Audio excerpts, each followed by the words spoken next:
We are April and Scott, creators of naughtygym.com, and this is The Naughty Gym Show. For years, we've been fitness and nutrition coaches to thousands of people through our commercial gyms and online platform. We've also spent nearly a decade in an ever-evolving open relationship. This show brings together two of our biggest passions, fitness and sex positivity. Our mission is to maximize the physical and mental health of anyone brave enough to explore relationship structures that run counter to societal norms. We have demolished our old ways of thinking about relationships, and from that rubble, built a life full of happiness, adventure, and vitality. And now we want to help you do the same. So hop on the treadmill, start the show, and let us teach you how to never stop playing. All right, welcome back to the Naughty Gym Show. This is a new thing, new type of show we've never done, and it's just me. April's not here today. And I have a guest who is him and his wife, Scott and Kim, are personal training clients of mine, virtual training clients. And Scott is here today to say why he hates me. I hate you because you make me go to the gym and drink less alcohol. I'm not sure I'm accomplishing the less alcohol part, but no. So so Scott and I have had an exchange of emails lately and just discussions. It started about one thing and sort of shifted to another, even though they're kind of connected. But initially, we were talking about through an exchange of emails aspect of wild love theory, right. And Scott's at a bit of a disadvantage there because I haven't put the book out yet. So, I mean, it's hard for him to know everything, that I think about wild love theory. But he's done a great job of making me really think through some of my positions, which is why I had so much value in having those exchanges. And so I want to hear his perspective on these issues. And then I will respond to him and we'll just have a back and forth discussion. And because there may be people out there that really disagree with certain aspects of wild love theory, but this is not a fight and not a bad natured thing. He and I may disagree strongly. I don't know about some of this stuff, but whatever you hear today, don't think that we're hanging up mad at each other, even though we're probably going to strongly defend our position. So anyway, that was a long intro, Scott. Welcome to the show. Thank you very much. So, I appreciate the invite and continued dialogue on this topic. So commitment, marriage, that's something that I believe we both believe in. And there's a lot of things we're in a lot of alignment on. I don't know wild love theory fully, but the parts I have heard about it, I love just that idea of encouraging your partner to grow and be their full selves. And that's where this discussion started. And I actually don't even remember the impetus for the original discussion or the email, but tell me as best you remember what the original issue was that we started discussing via email. Sure. Prior to this podcast episode coming out. So I think I may have done a disservice in it, trying to explain it in that very first email. But you were talking about wild love theory and just the general premise, correct me if I'm wrong, that the idea is the more you support your partner's growth and the less rules you put around the relationship and the environment, the more they can flourish and the healthier things can be. Hearing that, I agree with it in principle. I have a different approach to marriage, more of a traditional approach to marriage. It is a lifetime commitment. And so with that lifetime commitment where you kind of put on the blinders and pretend divorce is never an option, it's not an option. I mean, you just state every day, not even going to consider it. It's not a word that can come into our vocabulary. With that, we put boundaries, rules on each other that allow us to maintain that mental posture.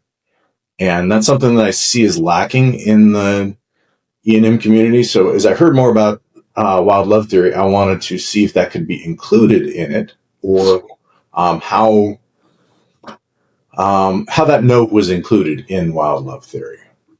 Yeah, and that's we all really the conversation got interrupted because unfortunately your wife had a death in the family, and it sort of I felt bad about continuing the conversation, even though I know it was sort of maybe a potential distraction for you. But we kind of didn't conclude that conversation before the podcast came out and sort of renewed another potential issue. But I think we said we were going to finish it face to face, and it was just kind of getting like, I don't know, it's kind of be way easier with a bourbon in hand or.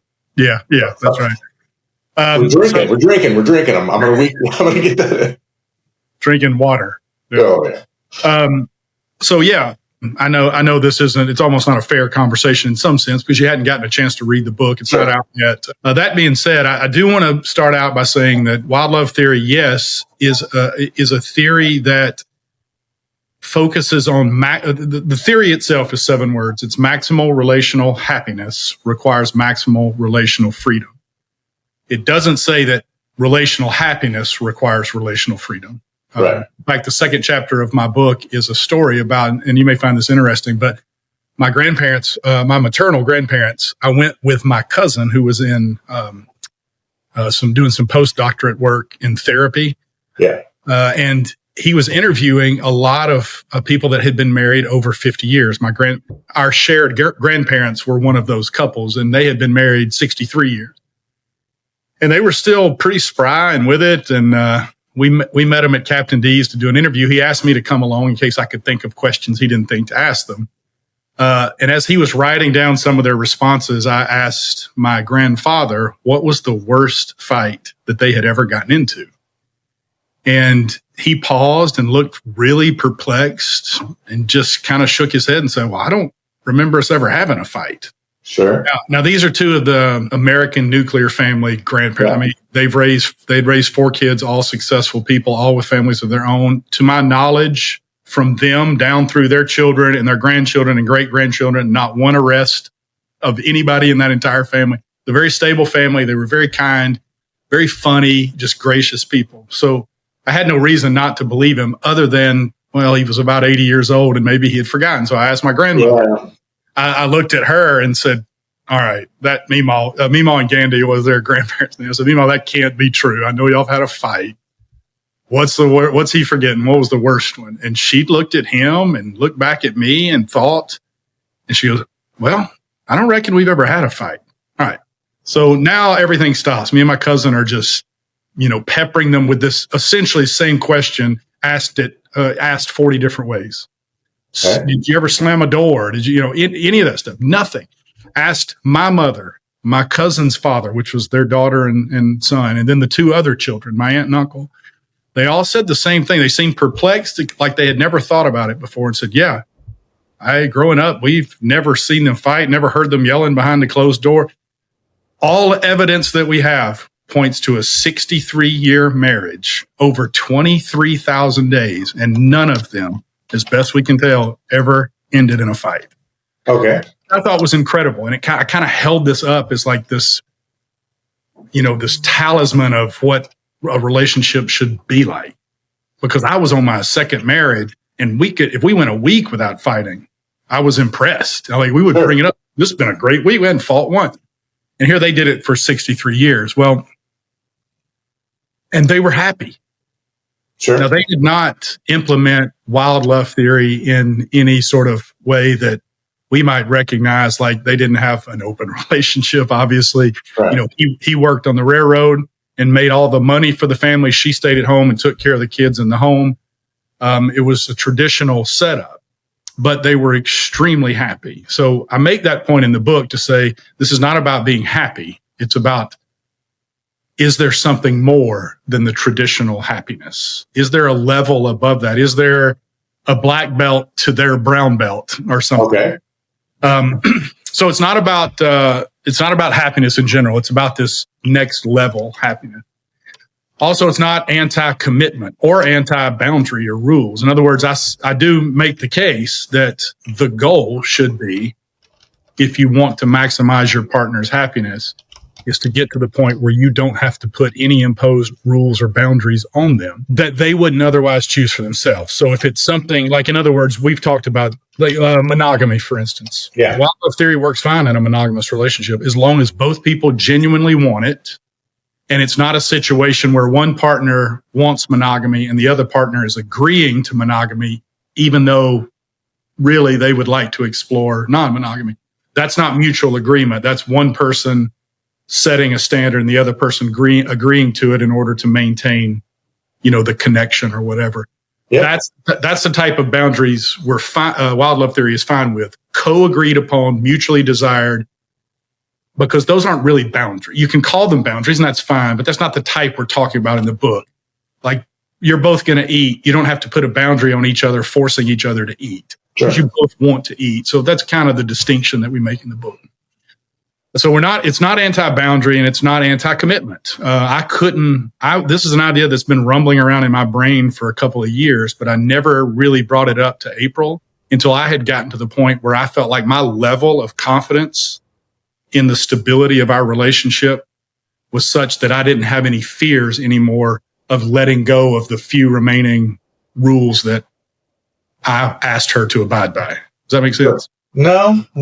I mean, it makes sense. Yeah, I get it. And I think it's beautiful for you. It doesn't make sense for me. Right. So, right. Yeah. So, let me go back and say something about that too. I'm not saying that this is something that I believe is an ethical imperative in the sense that any other relationship structure is ethically compromised. I'm making the case, though, that if you can get to that point, that you will be happier because you'll be able to fully express yourself exactly as you are and not limit yourself because of boundaries somebody's put on you to make them feel comfortable, essentially. Well, there's so many things to unpack there. I don't even know where to start. Start with the one you hate the most. Well, no, I don't hate any of them because, as you said, I'm not evaluating this for you or anybody else. I'm just evaluating it for me, right? So hit me with the definition of wild love theory, and let's just parse through that kind of phrase by phrase. It's maximal relational happiness requires maximal relational freedom. Okay. Maximal relational happiness. That's a statement of, are you meaning that for all people and all things and all relationships? Or are you meaning that for in this space where you've adopted wild love theory? Well, I mean, that's a good question. And it's sort of both, even though it sounds like it can't be both. It is, it's like an ideal that I think people should strive for, but I'm not 100% sure any of us or many of us can actually get there. All right. So in other words, an aspirational target for maximal relational happiness and that's a result of the maximal relational freedom. Yeah. In essence, I think all other things being equal, the fewer impositions you have on your partner, the happier they can be. Okay. We have this happiness and freedom balance that's going on. That is, we maximize freedom, and somebody's free to become their true and genuine self. It increases happiness, and as a result of that increased happiness, it's a good thing. And we're kind of looking at that as you said it's not an ethical imperative, but I had heard you earlier referring to it as a moral imperative, and I don't know if that's something you said. Okay, so it's not an ethical imperative in the sense of an objective morality, because first of all, I don't believe in objective morality from a philosophical standpoint. But if you adopt the idea, if you accept that it is your obligation as a partner to try to maximize your partner's happiness, then it becomes an ethical imperative. Now, it's not objective in the sense that maybe a Christian would say a law from God is objective. Sure. But it becomes objective relative to the stated goal. So if you think maximizing your partner's happiness is something you should do, then it would become an imperative at that point. Okay. So where I struggle with this is I do not have full freedom to go do everything I want. Kim does not have full freedom to go do everything she wants. I can't imagine a life that I have more relational happiness or more happiness than the life I currently have. I may be like your 63-year-old Mima that has, or 63-year marriage Mima that has the brown belt and may not be able to see the black belt. I don't think that's true. I think I may have cracked the code in a way that was based on giving up some of my freedom. Again, this is for me. So this is not I'm not going to make a ethical or moral statement on other people's views on how they run their relationships. For me, I've intentionally chosen to maintain the posture of marriage is a commitment forever. So when you say, hey, would you marry me? That means till death do us part, to me. Right? I know there's a lot of people who is like, until we grow apart, or there's something else, but for me, it is till death do us part. And that allows me a level of surety, commitment, comfort, contentment. And for me, contentment trumps happiness. So happiness is something that is a short-term joy-based feeling. Genuine contentment is something where I can experience happiness growing out of it. Well, let's talk about that version, that definition of happiness you just brought up, because that's not the way I define happiness in the book. And that's, again, where you come in at a disadvantage. Maybe we shouldn't dissect I don't know wild love theory. I'm just trying to express how I don't hear the type of relationship structure that I have represented in mainstream E&M cultures, books, podcasts, therapy. I hear mostly progressive, let's go from monogamy to non-monogamy to polyamory, or let's go towards freedom and happiness. Well, we're all risk. If we're fucking other people, we are probably risk takers and open-minded individuals. Yes. In that space, we've kind of selected that being the norm group. Most of the podcast folks, therapists, are advocating for that freedom explorative, happiness-derived culture, where I love the fact that Kim and I have a open relationship. We have a lot of fun, and it brings a lot of joy to us and happiness to us. But what I value more is the contentment and longevity of knowing that one of us is going to die first, but we're going to ride this whole thing till we're done. And we're going to maintain that posture every day. And so we put boundaries in place with each other to limit ever getting into a position where we could ever risk that longevity. Yeah. So I have a lot to ask about that. Especially the last sentence you just said, because probably of all the things we've disagreed on, and of course I may not understand your claim there thoroughly, but that's the part I disagree the most on. Okay. Not only disagree, but I think it's impossible. So, but that's probably because I'm misinterpreting it. So we'll come back to that in a second. I do want to just quickly say that when the way I define happiness in the book may actually resemble more the way you define commitment. I don't know, but happiness is not a fleeting thing, at least not all happiness. It's not a kind of a whimsical, spur of the moment sort of happiness. Philosophers usually describe happiness in one of two ways, kind of like love has different types of love, have different definitions, agape, or, all the different types of familiar love.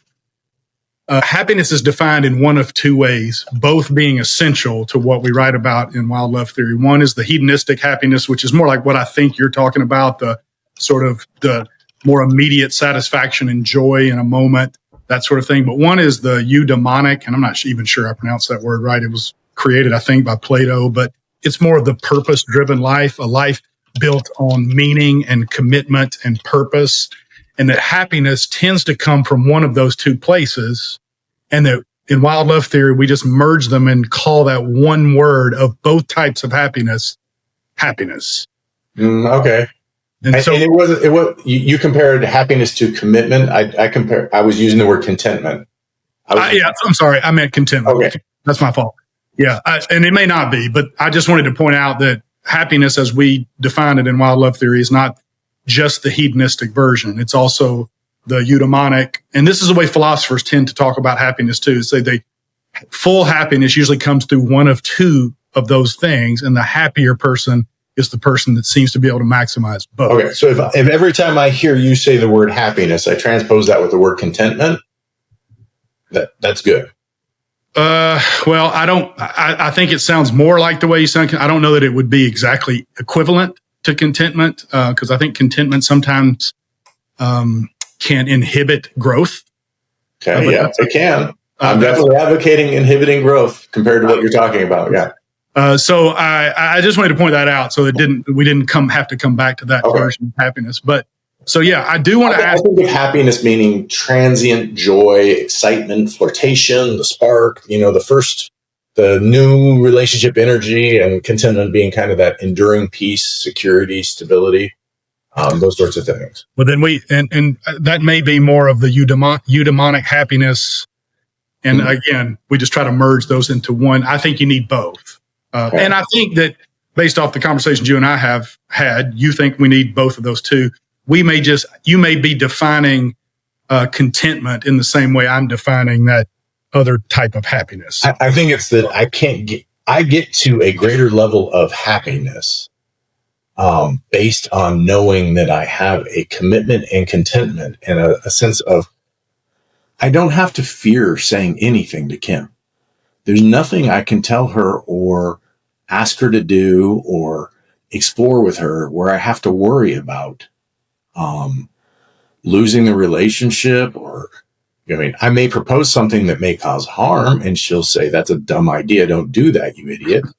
But there's no worry of saying to her, this is what I would like to do, or her saying to me, this is who I would like to do. This is what I would like to do. Yeah, and April and I have the same thing. Right. So that feeling of exploration for me isn't the first thing. It's the second thing.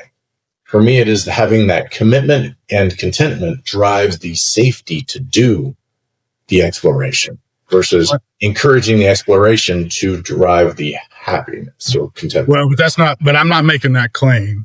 Give me the wild love theory definition again, because I think where I hear the wild love definition, I think that's what the claim is. It says maximal relational happiness requires maximal relational freedom, but that's not an ordering. For instance, I believe that I'm not going to say all. I don't want to use absolute statements like that, but I think most relationships require some scaffolding at first. And I refer to imposed boundaries in the book as relational scaffolding, that you put those in place in order to, over time, build trust in the relationship. And then you remove them as they no longer become necessary. There were limits, rules, boundaries that April and I have had in place. I mean, and most people that go into non-monogamy have some version of this story, that you had this laundry list of rules when you first started, and those rules have dropped and become increasingly less relevant or necessary the longer you've been in the relationship. I just take that to the extreme. Right. I just think I have adopted the position in the book, adopts the position that there's no end in sight for that is inherently necessary. Now, there may be in specific relationships necessary to keep them. Yeah. So if we were to go without just listening to the definition of wild love theory and start at the beginning of saying, in a relationship that is solid and in a relationship where there was scaffolding, maybe at some point in time, maybe you didn't need it. Maybe that's not your relationship style. But if you are sure in the relationship, and you're at the point where, we're at the point where we're at, I completely agree with wild love theory as applied to us, right? We're there with the caveat of we put rules and boundaries on each other. We won't get into any spot where either of us could get into a spot to ever fuck up the relationship long term. Okay, so that's what I'll come back to that, because that's the part where I think we disagree the most. But I think that's pretty much. I don't think you're misrepresenting love theory, but I just wanted to clear up that it wasn't something. I don't think anybody should ever, when the book comes out, for instance, read the book and go, "Okay, spouse, no more rules for you." That is a recipe for disaster. I wouldn't think you'd propose that. So, all right. So we went through this exchange of emails talking about this very thing. This was the thing those first emails were focused on. So I did want to read something, and if I want to make sure I understood this right. If I'm not, I just want you to explain, where I'm missing it. But I'll try to read. I'm going to blast through the first part because it's not as important. I don't want to just spend 20 minutes reading. But you said where we differ significantly. This is you talking to me. Where we differ significantly is in how we structure this freedom. I'll stop for a second. I think me and you both want freedom. I think we value commitment and trust that our relationship is going to be forever. It's how we frame or get to that position seems like where we disagree, but yes. All right. And that's what you said there, essentially. It said, and this brought up a personal thing that we had been going through with some friends of ours. Yep. Doesn't really matter. But you said, because of that, I tried to contemplate similarly extreme situations within my marriage, including if Kim, that's your wife, attempted to murder me, or even more incomprehensibly, succeeded at it in intentionally murdering one of our kids. Yeah. Even in those horrific hypothetical scenarios, I genuinely can't envision divorce. Correct. So, there's a part of me that wants to say that sounds noble. And then there's the other side of me that wants to say that sounds insane. So I thought before Can you try a third option on, please? Well, okay, yeah. So if I'm misunderstanding that, explain, if there's nuance in there, explain what you meant. It's not there's nuance. It's not noble. I don't believe it's insane. It's a posture of, every day saying there's nothing that can happen that will allow me to contemplate getting divorced. Every day I know she takes the posture of, we're in this forever. We made a promise to each other that we're in this forever. She will always be my wife. There's nothing that can be done to remove that. I can't fathom that. And anytime I get close to allowing myself to fathom that, I look at it and go, is that doubt? Is that insecurity? Is that worth it?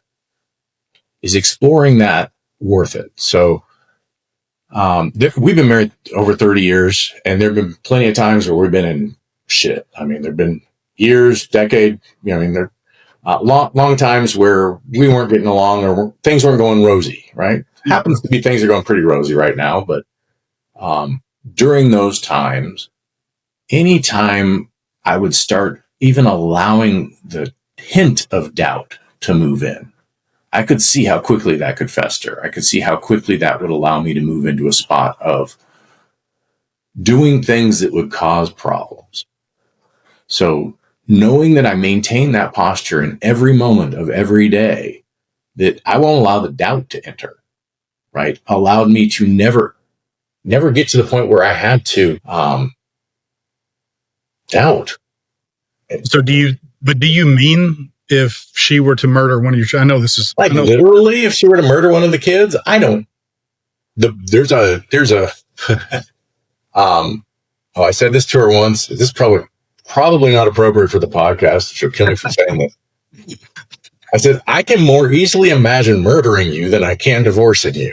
Yeah. What do you think she should do if you routinely physically abused her? I'm not going to routinely physically abuse her, because that will put me in the posture of, it's not an option. Well, so let's talk about, so what you're asking for is, that's like lumping all things together because of an extreme case. Let's just talk about real cases, right? Wait a minute. Let me, before you say any more, I want to say this, and maybe I'm not asking the question well, but I think unquestionably, in any situation, yours, my relationship, or anybody else's, if somebody is being routinely physically abused, it is imperative that they separate themselves from that relationship. It's sure. It's life-threatening potentially. So let me respond to that one. So I am not naive in the sense that divorce doesn't happen or it doesn't serve a purpose. Right. So I'm not a divorces should never happen. I've advocated for friends to get divorced. So when they're in an abusive relationship, or when they're in a relationship where, and at some point somebody let doubt get in, and then over time they moved apart, they just grew apart. And they were just roommates for 20 years. And, it's always with a heavy heart and tears in my eyes. Sure. So yes, if you go to, I've advocated for friends to get abortions. It's the same way. It's always with a heavy heart and tears in my eyes. It's not something that I enter into lightly or in jest. And then anytime there is a extreme case, yeah, absolutely. That is either those are warranted solutions. Okay. But then when we start talking about the normal cases, right? Not abuse or those sorts of things, but just my marriage, right? The one I can talk about. It's not allowing that doubt to enter in a normal relationship just isn't. Well, I want to come back to the doubt part, because that's also one of the things I don't think is. I will say that from a logic standpoint, it's possible for a human being to think there's no doubt, but I don't think that that's actually. I didn't say it's never. I didn't say it's never entered in. I'm saying don't allow it to enter in. Right. So anytime it shows up, get rid of it. Anytime there is doubt, you have to go, why am I doing this? Right. So my brain processes just like yours does. Anytime it's not getting what it wants to explore what it wants. And then it's like, okay, well, maybe I can find something better. So I'm not getting what I want. Something's not fulfilling me. Right. What can I do about that? Right. Oh, maybe this marriage doesn't. Well, anytime that doubt enters in for just a fraction of a second, that's a normal thought. Right.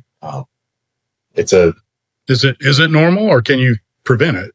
Yeah, I don't think you can prevent thoughts like that. I mean, those are just, because that's what I'm asking. In the email exchanges, it seems like you're suggesting I can prevent the doubt. So no. I always try and say maintain the posture. Right. It's not a Okay. Yeah, I guess I'm still not quite sure what the distinction there is. I understand what a posture towards not wanting doubt would be. I'm not sure what a posture of not allowing doubt would look like, because I'm not sure I buy that that's possible, but maybe that's still not what you're saying. No, I think is what I'm saying. I think just maybe struggle to see it, and that's fine. We just have different relationship dynamics, relationship focus, I guess. So when you say things like even if she murdered my children, even in these horrific hypothetical scenarios, I genuinely can't envision divorce. Okay. There's nothing I can't. Am I gathering that there's a little hyperbole to that, or you mean that even if she murdered my children, I wouldn't? Well, I can't imagine her murdering my children. I can't imagine that.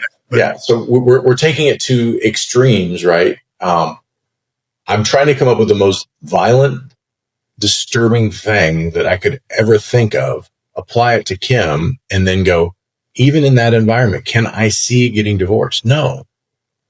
And it could be because I've had 30 years of practice of maintaining the posture of just anytime doubt enters in, get rid of it. It's not a helpful, it is a natural thing, but she's the most loving, caring, open-minded, supportive person. So why would you doubt? There's no reason to doubt, because I made a commitment till death do us part. And that's the only way I know how to do it, right? If I allow doubt to fester, if I allow doubt to enter, then the till death do us part things, like until I find something better, or until you annoy me enough, or it's not a. Do you think that's what is the cause of, so like roughly, and I don't think it's quite 50% yet, but roughly, so somewhere between 40 and 50% of all first marriages in America end in divorce. Do you think it's because primarily those people didn't commit in the same way you've committed? I don't know. I can't speak for them, but I do know that a lot of American culture is based on let's be in this until we find something better, or we grow apart, or Kim and I can't grow apart, right? We will grow, and we will each grow and annoy each other for certain seasons. I mean, there's a decade or two where we grew apart in the sense that we were just very different people needing very different things. But we knew we were in it forever. So we had to constantly work at constantly getting back together, because there wasn't an option to go, well, I've kind of grown apart and let's go do something else. Do you think that since that worked for you, that intentional posture, as you put it, yeah, that it would therefore work for other people if they adopted that as well? I know other people who do this. I don't know many other people in the E&M community that do this. And that's what I was trying to talk about, was the podcast, books, and therapists that are E&M related. I don't know of any that are practicing and giving coaching advice for the lifestyle I practice. Most of them are in the progressive, monogamy terms to non-monogamy terms to polyamory, or they're in the progressive part. We love swinging, but it's a spice to our relationship. It is not, it won't get in the way of our relationship.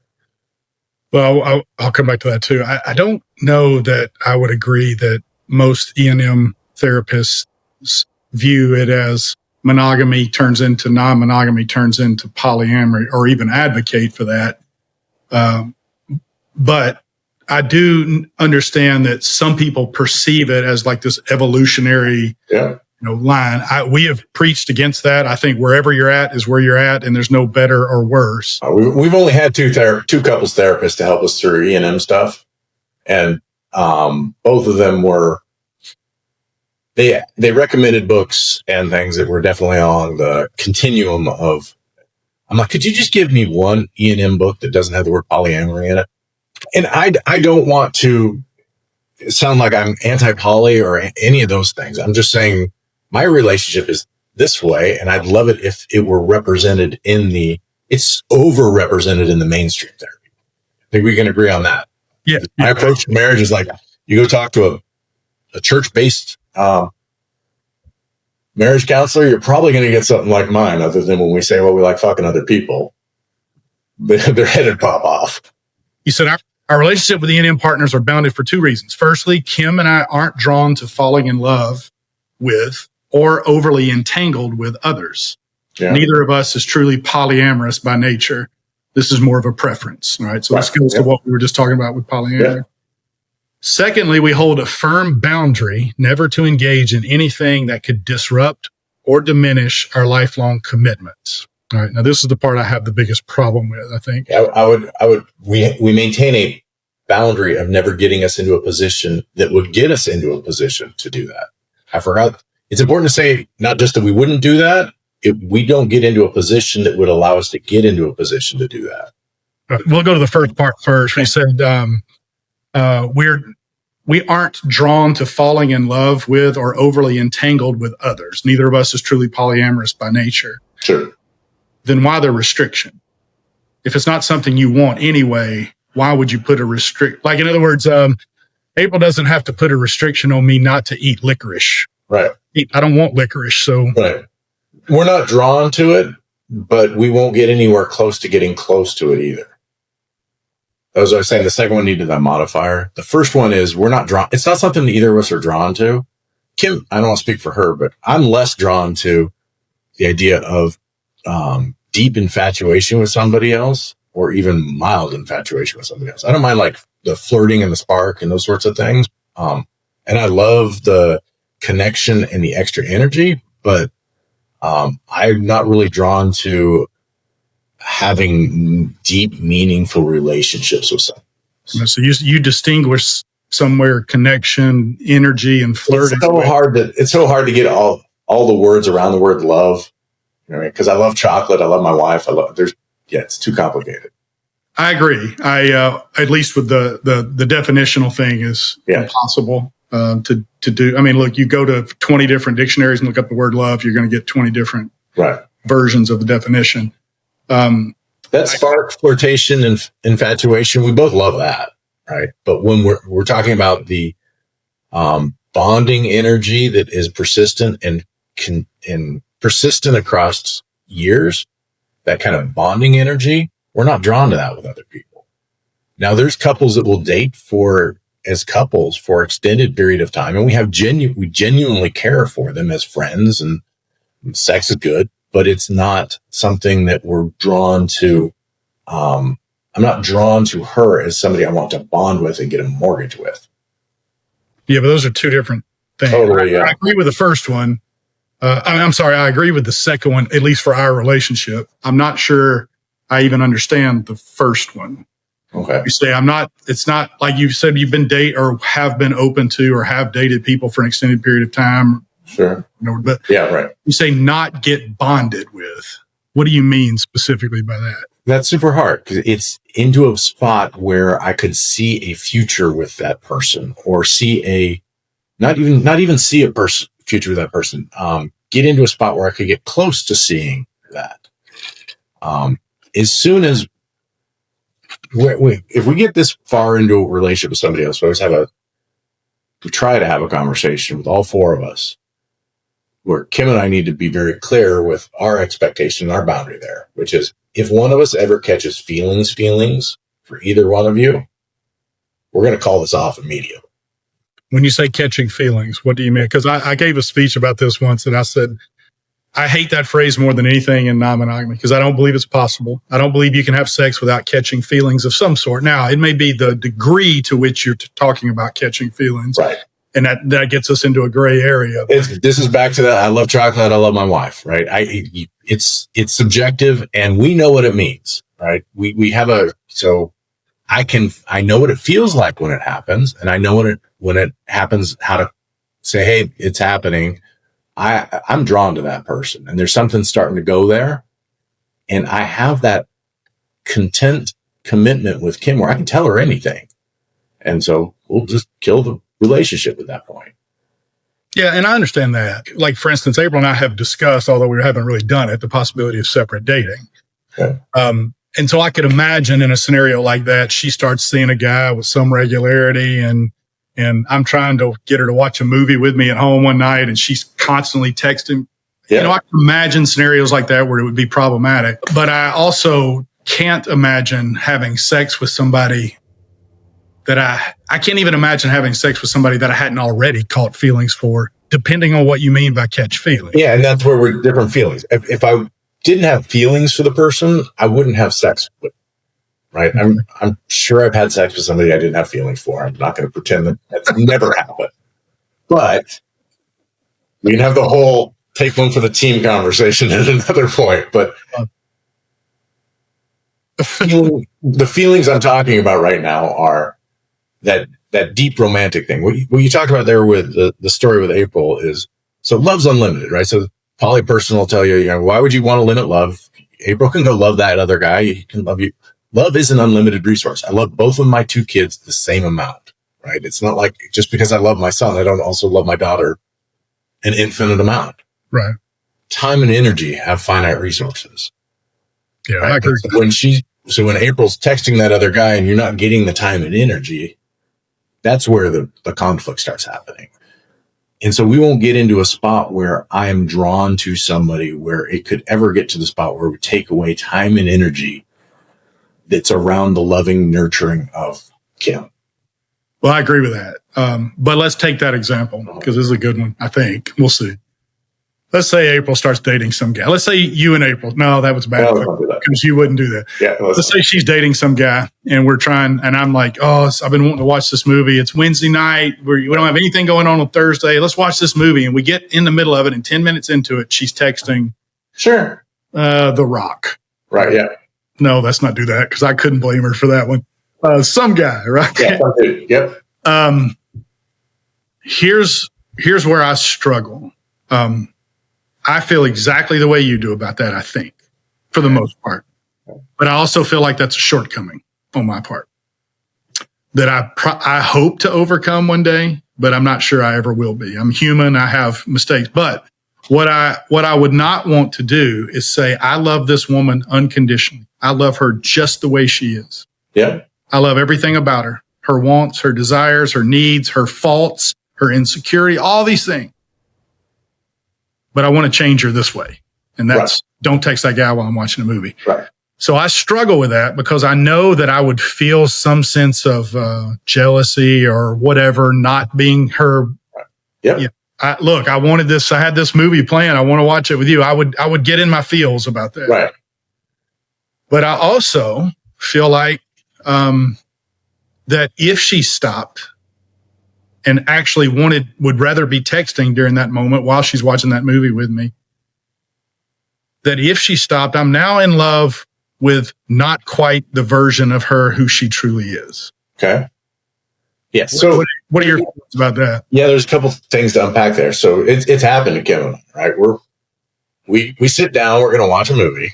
I picked out the movie. I think this is going to be a nice evening where we're going to spend some time and energy together. And she gets on to one of the dating apps and starts chatting with somebody. And I get jealous, right?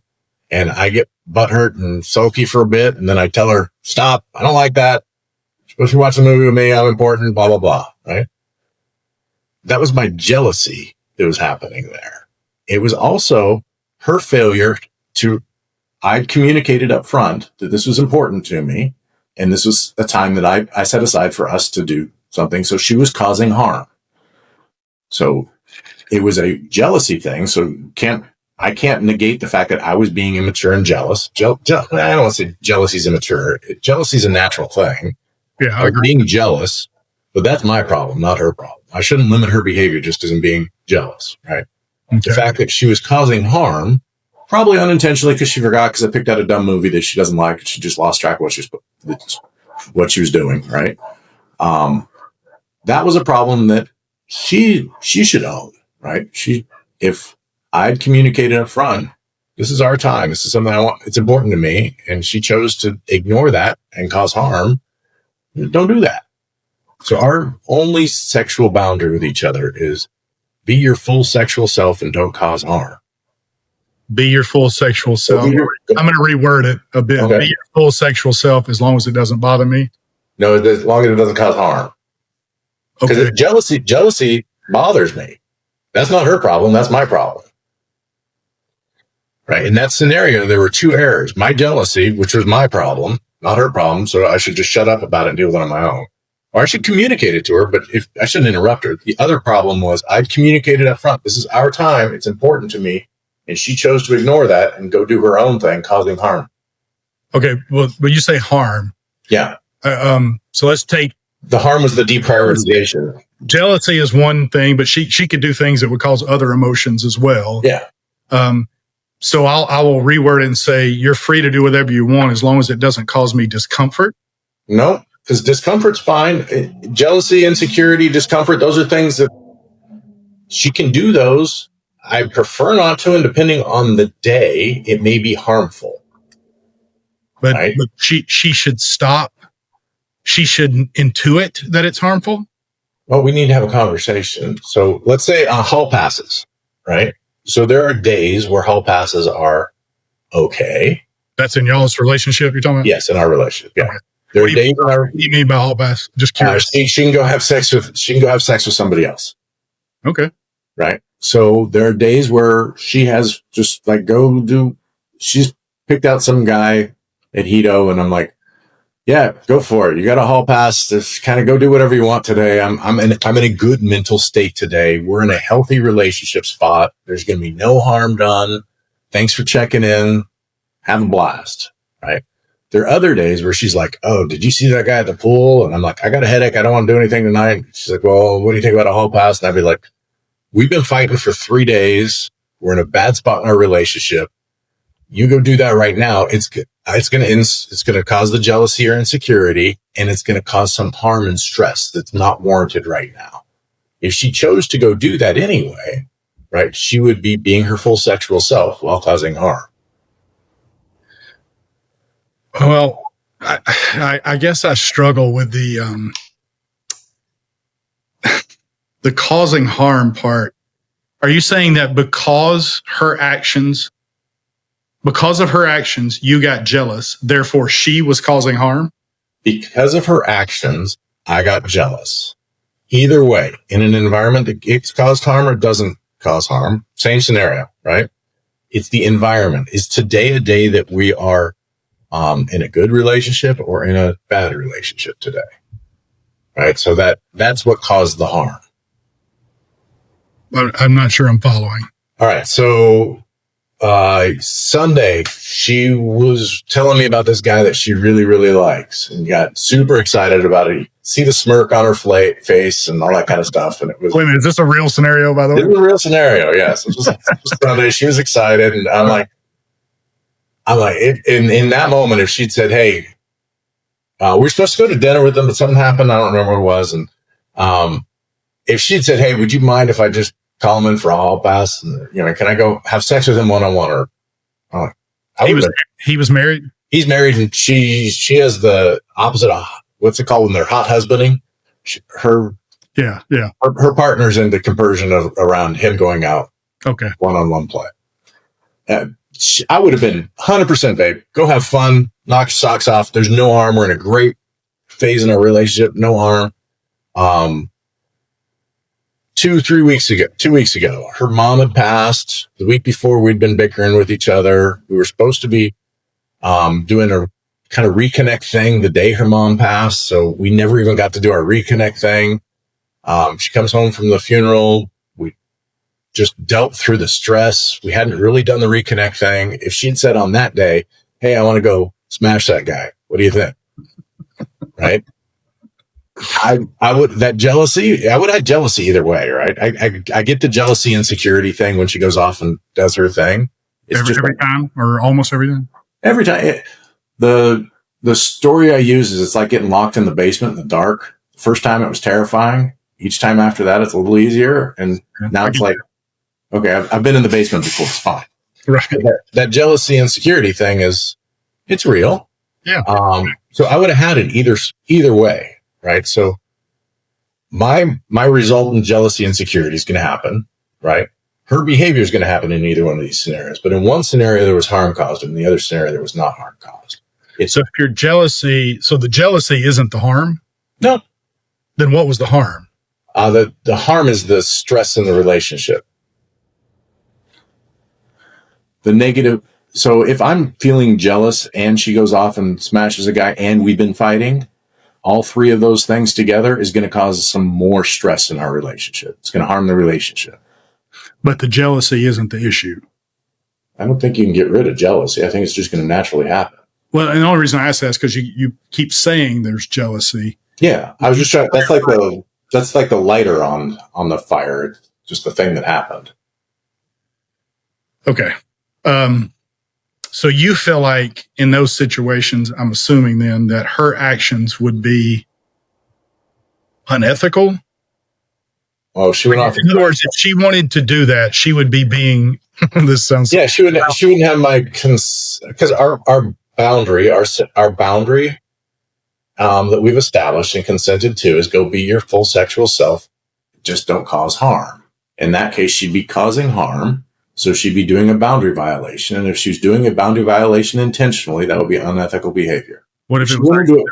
What's that? What if it was accident? Not what if it wasn't? Oh, if it's accidental, it doesn't matter.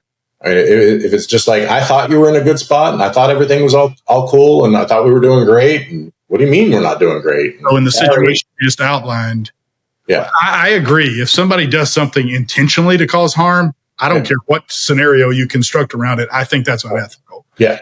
But you're saying if that scenario, she could do that, the scenario after the funeral and stuff. Yeah. As long as she didn't intend harm by it, even if you got harmed by it, that's okay? It's not okay. I prefer not to do it, but it's not unethical, right? There's still harm. I'm now hurt, right? And then when she comes back from this date and instead of the normal, hey, I just had a date and it was awesome. Let me tell you about it. And we have great sex. She'd come back from the date and I'd be, what do you mean? I'm all sad and blah, blah, blah. I can't imagine her doing this. She checks in. She's very, very cautious and safe because of that intentional, don't do anything to fuck up the long-term relationship. Okay. Well, let's get to that part then. Because here's the second part of what I had just read.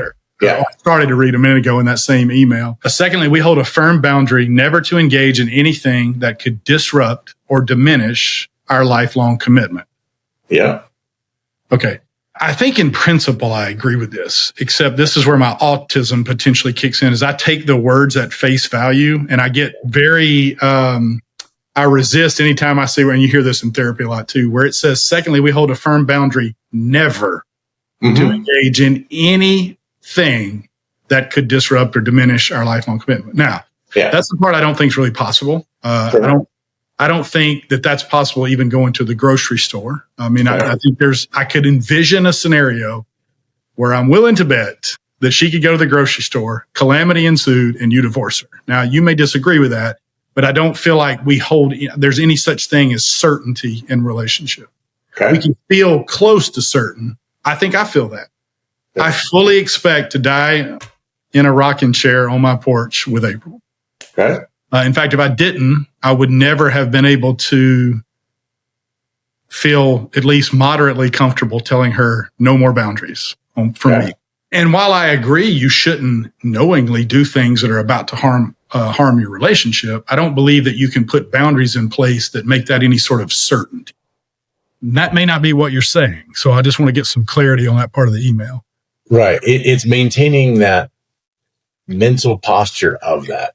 There's always a scenario out there of, I can't come up with one off the top of my head, but there's always a scenario where something horrific happens or something, I don't know, magical happens. And one of us decides, hey, this is dumb. We're done.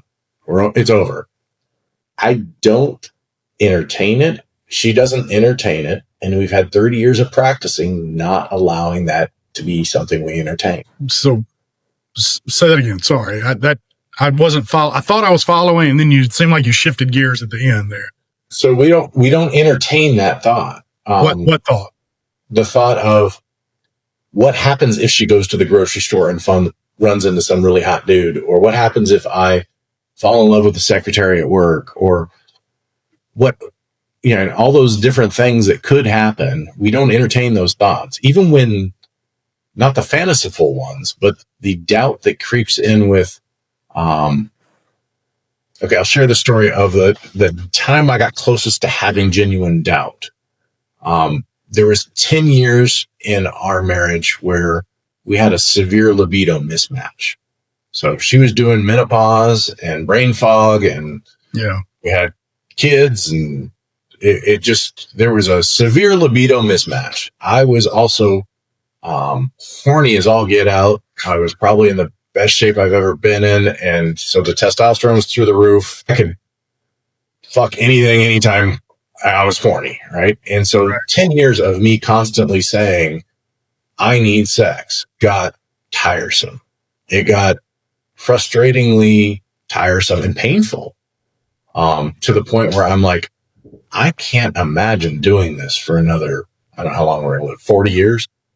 Right? I can't imagine doing this for another 40 years. This is just painfully frustrating. Well, at some point, you won't be caring about sex anymore either. Right. Yeah. When you're 95 or something. Hopefully there'll be, I don't know, pills when we're that old, or I don't know, something. Remind me at some point in time to tell you my longevity plan and why it's all focused around being able to fuck at 100. Okay. Just hoping I can carry on a competent sentence by the time I'm 100. I don't care if I can talk. I just want to fuck. All right. So it had been 10 years of decaying libido and increasing libido and just libido divergence. And I would say there's 3 things I need out of marriage. I need sex, I need you to talk to me, and I need you to see me. Right. And by talk to me, I mean share your most intimate thoughts, not just we talked all the time, and by see me, I mean see the struggles I'm going through, see the changes that's happening in my life, those sorts of things. But number 1 was sex. I was in pain. It was that frustrating. So at that point, I had doubt for the first time. I was like, I don't see how. It wasn't like I don't see being married to her next year or anything like that. It was, I don't see how I last for another 40 years. It's been a 10-year divergence, and it's gotten painful. And yeah, menopause sucks. The moment she found the hormone replacement and all that kind of stuff, it was like, oh, she's back. It was like between hot flashes, not sleeping, all the other nonsense that she's going through, it was bad. Yeah. So I'm not saying you can't ever experience it, but the moment it happened, I told her, right? The moment, and it crushed her. She's like, what the fuck are you talking about? That was the most devastating conversation we ever had. With the moment I said, no, I have doubt for the first time. And it took another 5 years to unring that bell, right? Of going, so once the libido came back, and the last decade's been pretty awesome, but how you go through, no, we're in this for forever. Does that answer your question? So I'm not blind in the sense that it can't happen, doubt. I'm saying it's maintaining the posture of not allowing it to fester or get in. I don't know that I understand that completely. Here's the way I view doubt. I think doubt is not only inherently human and unavoidable, but I think it's also necessary. Okay. And this may be where we disagree a little bit. I don't think commitment means anything unless doubt is available in the same way that I don't think courage means anything if you never face fear. Sure. You're a Tillich fan. Huh? Theologian, philosopher Tillich from Harvard. Tillich? Yeah. Well, I mean, but this is kind of the consensus in most philosophy is that suppressing doubt is going to lead to anxiety. Trying to control the uncontrollable is going to lead to anxiety. Doubt is just a natural part of life in the same way jealousy is. You can learn to doubt less, I believe, in the same way like you were talking about earlier, the first time maybe she goes and has a hall pass, right. You're riddled with jealousy. And then, the 10th time, maybe you're just a little bit jealous. And maybe you can eventually get to the point where certain scenarios don't even cause jealousy in the same way that certain scenarios may not cause doubt anymore. But to completely remedy your relationship of doubt, I don't think is plausible, and worse, I think it's detrimental to the relationship. Yeah, I don't. Well, if you can identify the doubt and then find the thing that is causing the doubt, and then I do believe doubt is a natural byproduct of something. If you can find the thing that is causing the doubt and remedy that, it doesn't reoccur. Well, yeah, I guess in some sense I agree that you can eliminate some sources of doubt. I don't think you can eliminate all of them. I think be able to do that would require godlike. It's not eliminating them. It's maintaining the posture to eliminate. It's an unending. I hear that, but I feel like that is. It's a word gymnastics. It's a what? I feel like that's word gymnastics. I feel like it's trying to say I don't have doubt without saying I don't have doubt. Nope. It's a mindfulness technique where you maintain a posture in your mind of when you see a thought come through, you find the origin of the thought and then try and understand what the thought's origin are and see if it is something worthwhile.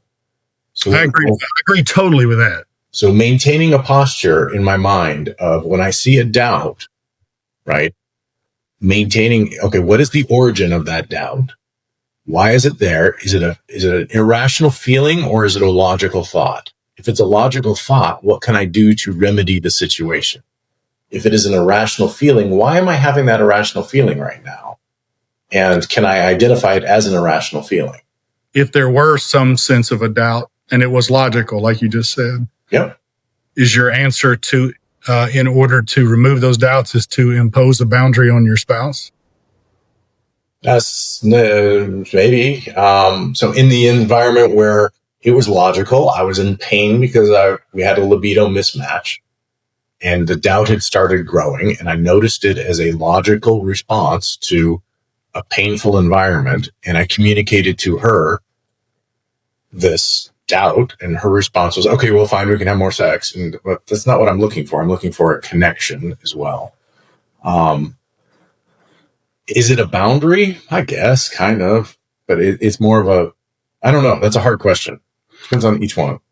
I doubt this is going to be, and I won't do it if you tell me it's not very helpful, but this is another one of those areas where in the emails I thought, I don't see how he believes this. If I'm interpreting what he's writing as accurately as how he believes it.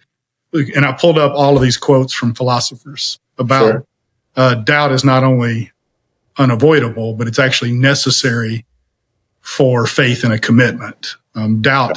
That commitment in the face of no doubt is not really commitment. And I could read through a lot of these, but I'm not sure that even if I read through them, that would matter. So I'm trying to really figure out what you mean by not having a posture towards doubt. In other words, I don't like having doubts. Sure. So in some sense, I guess I have a anti-doubt posture. Sure. But I also strongly believe that doubts are unavoidable. Not in every case, but in general, as a flawed human, I can't help but sometimes have doubts. Sure. I should. I think I already should. Yeah, I did. When I was training for the first Ironman and I got concerned about finishing it because of GI distress, not because of endurance, but because I was afraid to shit my pants somewhere along the way and my insides were going to explode because the goos I was taking. My coach yelled at me, don't ever let that cross your mind. Don't maintain that posture of you can do this.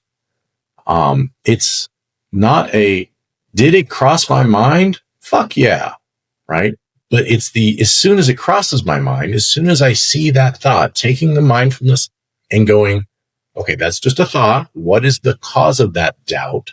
Is it a rational, logical things that are causing it? Like I'm having GI distress and my guts are going to explode. Or is it just I'm having an emotional, my anxiety's high because I don't like doing this part of the course. Right. Getting rid of that doubt, maintaining the posture to look at the doubt and get rid of it. What would it have changed your outlook had on that race you had some, I don't know what GI distress looks like in its worst case, but if you'd had the worst imaginable case of it in the middle of that race, would your opinions about this matter have changed? So at mile 13 on the marathon, I had to shit like crazy. And I knew that we were going to run right past the swim exit. And I knew there were a bunch of porta potties right at the swim exit. And as soon as we got there, I was all excited because I knew I could poop there.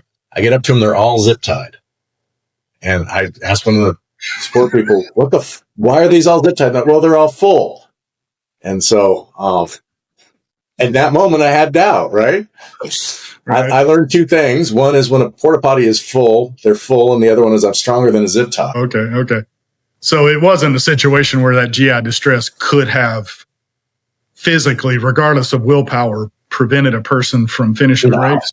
No. Okay. No. I mean, I would have just shit on the side of the road.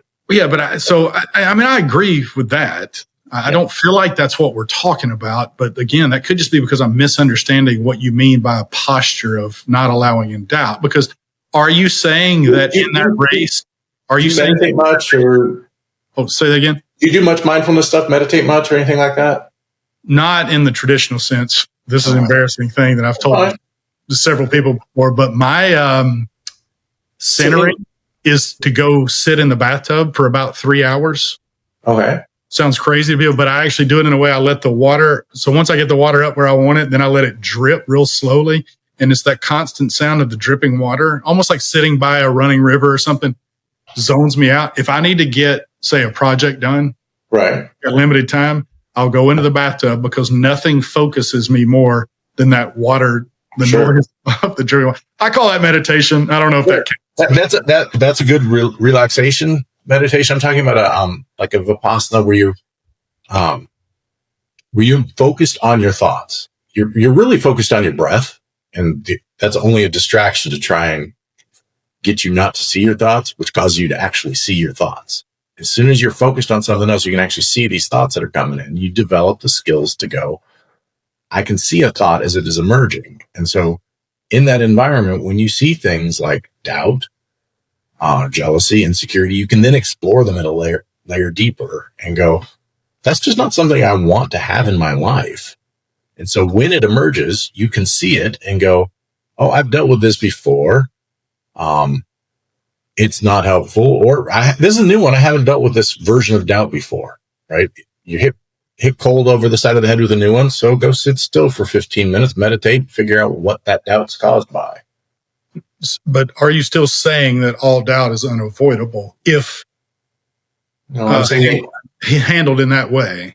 No. I'm saying maintain a posture to identify it and understand it. And then as you identify it and understand it, it will have less power and go away. Eckhart totally talks about that sitting by the river and viewing your thoughts as the river going by. They don't mean anything unless you give them meaning. Right.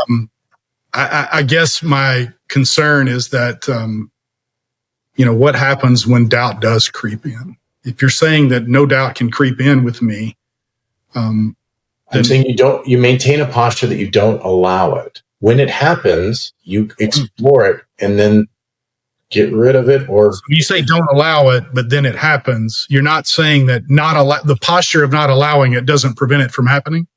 No, there's a point in time where the thought comes in and it hasn't been really well formed, right? The thought of, I want to punch that guy in the face, right? He's annoying me, cutting line at the checkout, and I want to go punch him in the face. That's a thought that I probably shouldn't be having, and I should probably explore and figure out why it happened. And I don't want to have that thought again. right? I don't allow that type of thinking to happen in my mind. Right? When it happens, right? Okay. When you say don't allow it, you don't mean that you're perfectly accomplished at that. Correct. No, it's a posture. It's an intent of not allowing it. It's not a execution of, I'm not an enlightened individual who can keep all these errant thoughts from popping into my mind. Right. But do you not think that's what other people do though? Oh, totally. Here's where my confusion came in, is I thought you were, the way it was written, you were saying, we don't have doubts. We don't do anything that could even possibly affect our relationship. And all of that, I completely disagree with at face value. But then when you explain the nuance, I'm like, I don't think that's what the word said. Yeah, that's what I was saying. It'd be better to have this over with a conversation than over email. Because it really is it's the posture by which you're attacking doubt. Is this something that you're allowing to fester, or is this something that is just an errant thought that's like pops through your mind? And you're like, yeah, that's dumb. Yeah. Well, because you mentioned that cultures in like India and East Asia already adopt this sort of non-divorce. Right. Divorce is not an option sort of thing. And while it's not technically illegal there, right, but the culture does suppress it. Correct. Which was interesting to me. Of course, I've already knew that, there's arranged marriages, there's cultures that don't accept divorce as readily as you do in America. So I started digging into the stat, and as everything I can find, it turns out that the relationship satisfaction, that's the word I'm looking for, is lower in those countries than in America. Oh, Indian people that are married, and they've been married, and they'll be married as long as we are, and they seem to be happy. Well, yeah. And in particular, it's suppressive to women in those countries, much more so than to men. Men don't face the social pressure or scrutiny or negative outlook as the women, especially if the woman is the one that pursues. I was only sharing the India. I was trying to help you understand when you're saying this isn't possible. I was trying to help you understand there are environments where it is possible. I'm not talking about the environment itself is conducive to gender equality or any of the other variables in it. When I brought that up as an example of this type of behavior isn't something that only exists in Scott's world. It's their entire culture. Well, and I wasn't saying it was impossible. I was saying my contention would be that it's impossible to be maximally happy under an environment. I'm pretty damn happy. No, I didn't. Well, you can be very happy. I think my grandparents were. Yeah. Although I could make an argument that my grandparents were following wild love theory in a sense, because I don't think either of them ever wanted to do anything that they didn't do. Right. And so society and culture that they grew up in limited what they felt like were options. Like, in other words, I don't know, my grandmother may have wanted to travel to Italy by herself, but felt like that was crazy to think that, and never really worried about it enough for it to be an issue. Were there things like that they suppressed? I don't know. I can't know that in hindsight. I guess my point here is that the whole focus of wild love theory is to show that maximal happiness, not happiness, but maximal happiness requires maximal freedom. And nothing in the stats that I've been able to find about India or East Asia show that they're happier than America. Yeah, I probably shouldn't have brought that up because it seems to be distracted by. I was just using it as an example. It seemed to be a distracting point. Well, and I know that you've got a 5:00 appointment, and we're right up at 5:00. Is there any last things you wanted to say? Any things that I've misunderstood? Or I think we've talked a little bit about love theory. We've talked a little bit about my philosophy on long-term committed relationships. What I was hoping at the very beginning, when I brought it up around wild love theory, and then when I also brought it up around your podcast, is a point that I don't think we've touched on yet. I wish there were more voices in the podcast books and therapy that focused on relationship structures that are in very committed relationships where they are not looking to enhance freedom. They're really looking to enhance their relationship. And then freedom is a secondary byproduct. You consider those separate things? Not at all. No. I think Kim and I are pretty free, pretty open. But whatever each other wants to do is pretty cool. As long as it doesn't cause harm. I just don't hear many podcast books or therapists talk about the struggles of maintaining the relationship. They talk a lot about So somebody just gave me the recommendation to listen to The Monogamous Marriage, and I'm on podcast number 3. Seems like a really smart couple, but so far it's not about how to maintain a relationship. It's about what it means to be bisexual, or what it means to be hot wifing, or what all these other things that are how to push the bounds, not how do we deal with our relationship? How do we manage our relationship health while doing these things? Now, I'm hopeful that it may be in some of the future episodes, because this person who recommended it pretty knowledgeable. So if you recommended this one, he said this one will scratch the itch you're looking for. Found your podcast that actually does this. Yeah, they're good friends of ours, and they are both incredibly intelligent people. Okay, but even this one, which was the one that was supposed to be the example of, this is about how to have a committed, long-term, lifetime commitment relationship. I'm on episode 3, and that's not been the topic so far. Is it possible that, of course, we have different vantage points that we approach this stuff from, but I don't listen to podcasts waiting for them to say that. I assume they already mean that. I assume that the majority of people that get into a marriage or a committed relationship mean to do it for the rest of their lives. I don't think, though, that they take the stance that no matter what, which was the wording that you used in email. So I'm not advocating that everybody takes that stance any more than I advocate for everybody to be poly or everybody to be whatever. It's just, that's the relationship structure we've chosen. I wish it were something that were represented in the E&M community. I don't see it represented as much in the E&M community as the more E&M typical relationship, which is let's grow until it doesn't fit. See, I don't think anybody says that. Not really. But maybe, again, I'm misunderstanding. I heard it. Maybe I misunderstood it on your guys' podcast in the last episode, which was an advocate. April said it, which was, it was the advocacy for divorce. And at some point you grow apart, and at some point, there's a relationship. I think that was you saying it. Well, yeah, but that's not a person you grow apart.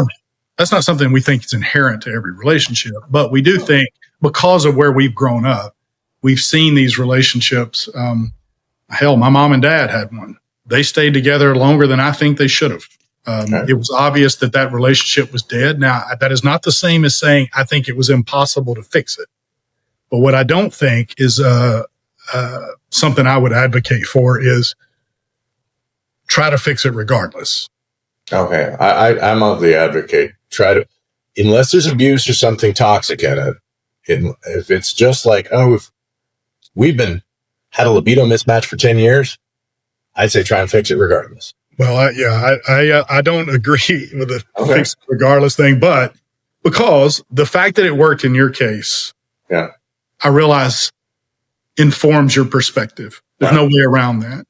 But for every case where you stuck it out and it worked out, I'm willing to bet there's 10 cases where that didn't happen. Okay. I don't have. I got a sample of N equals 1. All I'm saying is, me too. Sort of. It's the relationship structure that has worked for me, and I wish it were more represented in the E&M podcast, blogs, books. We hear a lot of, how many hot wife episodes? Every podcaster's got a hot wife episode. Every podcaster's got an ED episode.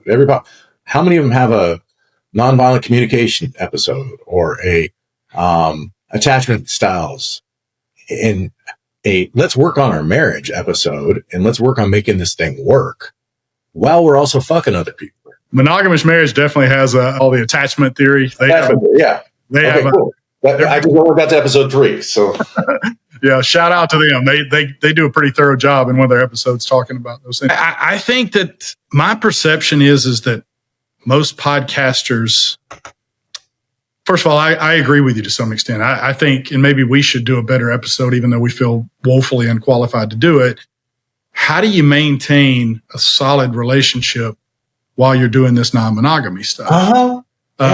Although we sort of assume it, that's not probably a safe position. I assume that you can't be successful in non-monogamy unless you have a solid relationship. And I think, at least the experience I've had, that bears that out pretty well. But that doesn't mean we shouldn't talk about that subject. So I do appreciate that. Yeah, that was my note that I wanted to include in either Wild Love Theory or in the podcast, was just how do we be more inclusive around this other relationship style, while also how do we encourage the podcasters, therapists, books, whatever, to talk about relationships being the primary thing, and then all these spicy things we can do with them as secondary thing.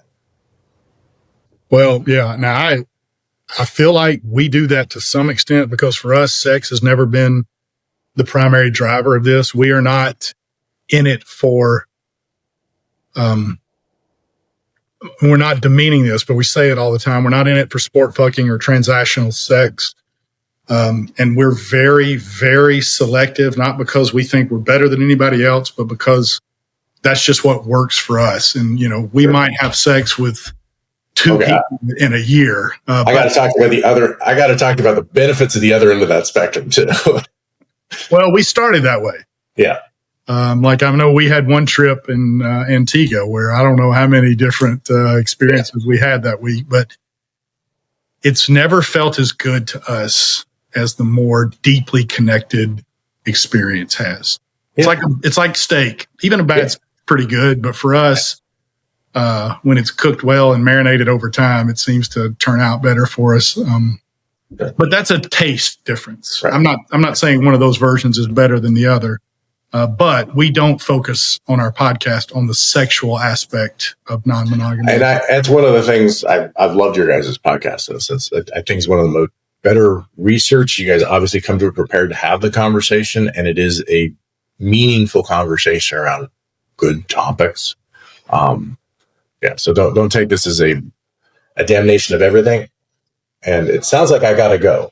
So, well, listen, I appreciate the conversation. It's been it's really good for me to have this conversation with people that think this stuff through carefully, because it makes me work harder to make sure I'm not selling bad information. Well, I appreciate you putting it out there. It takes vulnerability and trust to even just throw it all out there. So, and I'm going to assume that you got to get off at least partially because y'all probably have another date tonight. No date. Well, no, he's a friend who's a carpenter. He's helping us put 2 dead men walls up while we take the load-bearing wall out of the kitchen. What about tomorrow night? Yeah. We had 3 this weekend. All right. Well, listen, tell Kim.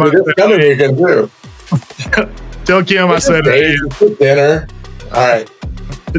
Good night. I appreciate it, Scott. Enjoyed it.